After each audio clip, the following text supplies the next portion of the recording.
प्यारे बच्चों, class third, मैं रीता मिश्रा, आपकी हिंदी टीचर। तो बच्चों, जैसे कि आपने कल पढ़ा था बोली, तो क्या है, अलग अलग देशों की भाषाएं भी अलग अलग होती हैं। तो जैसे कि बच्चों, हिंदी क्या है? हिंदी हमारी राष्ट्रभाषा है। ये पूरे भारत में बोली और समझी जाती है। तो क्या है कि आइए देखिए कि कौन से देश में जो है कौन सी भाषा बोली जाती है। तो जैसे कि अलग अलग देशों की भाषाएं भी अलग अलग होती हैं। जैसे चीन में चीनी भाषा बोली जाती है, जापान में जापानी भाषा बोली जाती है, इंग्लैंड में अंग्रेजी भाषा बोली जाती है, नेपाल में नेपाली भाषा बोली जाती है और पाकिस्तान में उर्दू भाषा बोली जाती है। तो बच्चों, क्या है कि हमें ये इन भाषाओं के बारे में लर्न भी करना है कि किस देश में कौन सी भाषा बोली जाती है, किस क्षेत्र में कौन सी भाषा बोली जाती है, और हमें इसको पढ़ना भी है, रीडिंग भी करनी है। तो पहले तो हम देखेंगे कि किस देश में कौन सी भाषा बोली जाती है, हमें वो पढ़ना है। जैसे कि चीन में चीनी भाषा, जापान में जापानी भाषा, इंग्लैंड में अंग्रेजी बोली जाती है, नेपाल में नेपाली बोली जाती है और पाकिस्तान में उर्दू भाषा बोली जाती है। उसके बाद आता है व्याकरण।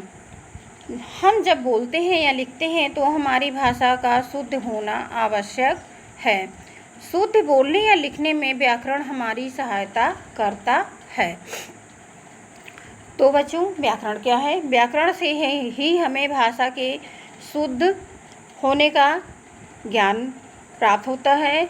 लिखने या बोलने में हमारी सहायता करता है। तो व्याकरण क्या है? व्याकरण वो साधन है जो हमें शुद्ध बोलना या लिखना सिखाता है।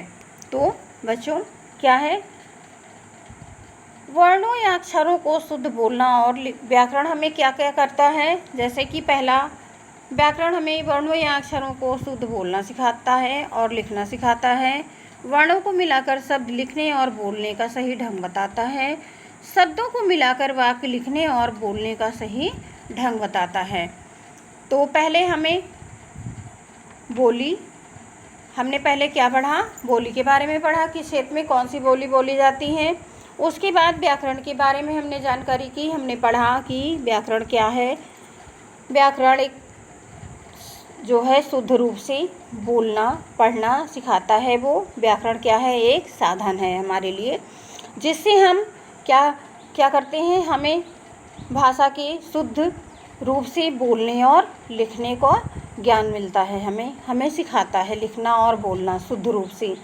तो वर्णों या अक्षरों को शुद्ध बोलना और लिखना सिखाता है। वर्णों को मिलाकर शब्द लिखने और बोलने का सही ढंग बताता है। शब्दों को मिलाकर वाक्य लिखने और बोलने का सही ढंग बताता है। व्याकरण हमें क्या क्या करता है? तो पहले आपको भाषाओं के बारे में जानना है कि भाषा क्या है। फिर अलग अलग क्षेत्रों में अलग अलग भाषाएं बोली जाती हैं। भाषा के कितने रूप होते हैं? भाषा के 2 रूप होते हैं, पहला मौखिक और दूसरा लिखित। उसके बाद क्या है? बोली। भाषा यानी कि किस क्षेत्र में, किस देश में कौन सी भाषा बोली जाती है। अलग अलग देशों में अलग अलग भाषाएं बोली जाती हैं। उसके बाद व्याकरण क्या है? व्याकरण वो साधन है जो हमें शुद्ध बोलना और लिखना सिखाता है। तो बच्चों, बाकी का हम आपको कल बताएंगे। बाय।